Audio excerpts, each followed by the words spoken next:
friend, and welcome to Olympia, home of the Olympic Games. I've often dreamed of competing in the Games. If my sight was better, my legs and arms were stronger, and my coin purse was fatter. But that is not what the gods want, so I continue making the best of the path they've laid out for me. We're standing in the main section of Olympia, where the Olympic Games themselves took place. Over the course of the festival, athletes competed against each other for prestige and glory to honor themselves and their cities. Enjoy your visit, friend. I'll check in when you're done to make sure you've been paying attention. The first day of the Olympic Festival began with a swearing-in ceremony for the participating athletes, trainers, and judges. The ceremony took place in front of the altar of Zeus Horkios, or Zeus of the Oath.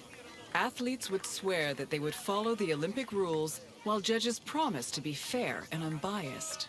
Then the competitions began, starting with a contest between heralds and trumpeters over who would have the privilege of announcing the games. The first day's athletic competitions consisted of wrestling, running, and boxing events for the youngest athletes, aged 12 to 18. The second day began with a grand procession into the Hippodrome to celebrate the start of the popular equestrian events.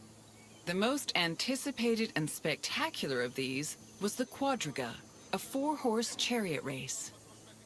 Horse racing events were unique in that the winner was not the most skilled jockey, but the owner of the fastest horse or chariot.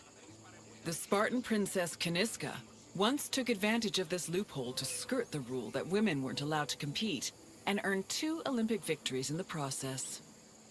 The rule also allowed for occasionally strange results, like in 416 BCE, when the statesman Alcibiades entered 7 chariots into a race and won 1st, 2nd, and 4th place. After the equestrian competitions, the 40,000 spectators migrated to the stadium to watch the pentathlon events. When the day's events were over, funeral rites were performed for the hero Pelops, the mythical founder of the Olympic Games. The night ended with a celebratory feast and a great parade in honor of the day's victors. Victory at the Olympic Games was one of the highest honors a mortal could achieve, and there were several ways to immortalize that honor. Some athletes had statues erected of themselves, while others commissioned poets to write them victory odes. Oral tradition was very important to the Greeks. These odes, called eponychia, were often composed by the finest poets in the land, such as Pindar, Simonides, and Bacchylides. They were usually played at banquets and celebrations attended by the triumphant athlete, or upon his departure from Olympia.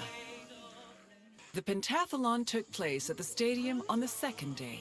As its name implies, it was made up of 5 events: discus throwing, javelin throwing, jumping, racing, and wrestling. There are several differences between the ancient version of events and their contemporary counterparts. For example, ancient long jumpers held weights in their hands to give them momentum to launch, since there was no run-up before the jump. Similarly, if an athlete won the first 3 events, they were immediately declared the winner, instead of being judged by their overall performance in all 5 events.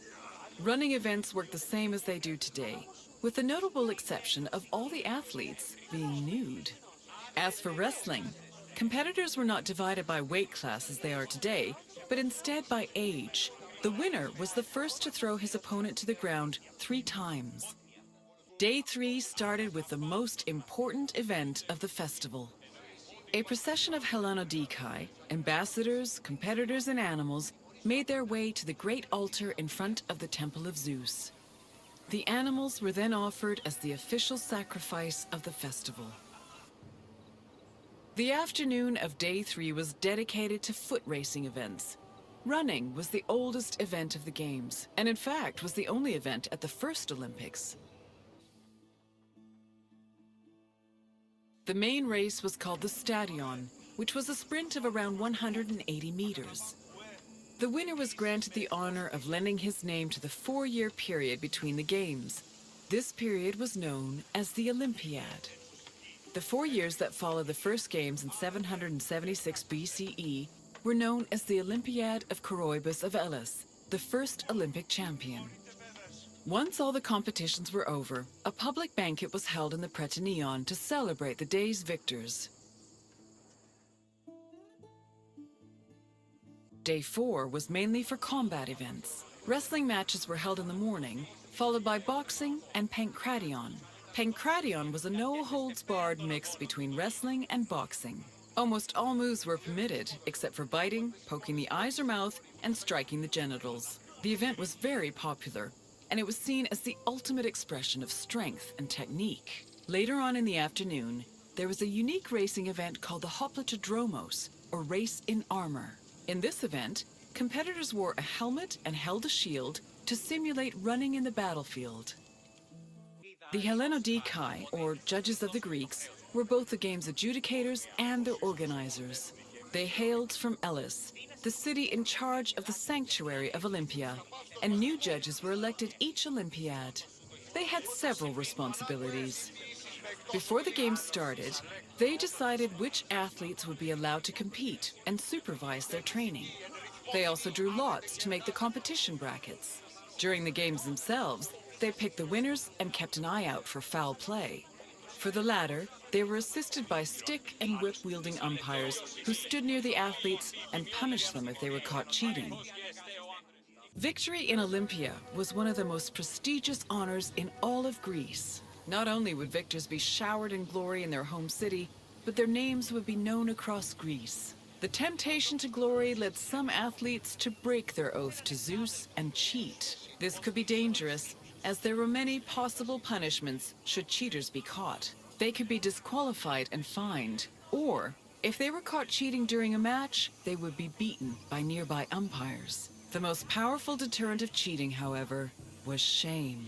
At the foot of Mount Kronios, and on the way to the stadium, were a group of bronze statues called Zanes, the plural of Zeus. These statues were inscribed with the names of the cheating athletes, how they cheated, and the fine that was imposed. The Zanes, which were funded by cheaters' fines, were strategically placed to be highly visible. Individuals or even entire cities could be found guilty of cheating. The Prytaneon was the administrative center of the cult of Olympia and the Olympic Games.